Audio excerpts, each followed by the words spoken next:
नमस्कार, माझं नाव भानुदास विठोबा मुंडे, मुक्काम पोस्ट अकोला, तालुका बदनापूर, जिल्हा जालना. मी माझ्या शेतामध्ये नवनीत हे वाण लावलेलं आहे. 2 बॅग. मी नवनीत हे वाण पहिल्यांदाच 2 बॅग लावलेले आहे. पहिलंच वर्ष आहे माझं नवनीतचं आणि मला याच्यापासून चांगलं वाटलं. मी नवनीत या वाणाची लागवड 3 बाय 1.5 अंतरावर घेतलेली आहे.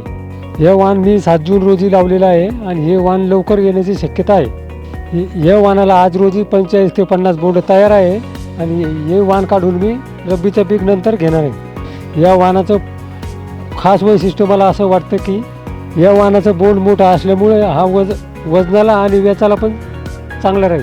मी या वाणाबरोबर दुसरेही वाण लावलेले आहे, पण दुसऱ्या वाणापेक्षा हे वाण मला चांगला वाटला आज रोजी. या वाणावर इतर वाणापेक्षा रोग कमी प्रमाणात येतो. माझी सर्व शेतकऱ्यांना विनंती आहे की मी हा नवनीत वाण लावलेला आहे व पुढच्या वर्षी शेतकऱ्यांनी जास्त प्रमाणात नवनीत हे वाण लावावं, अनुभव घ्यावा.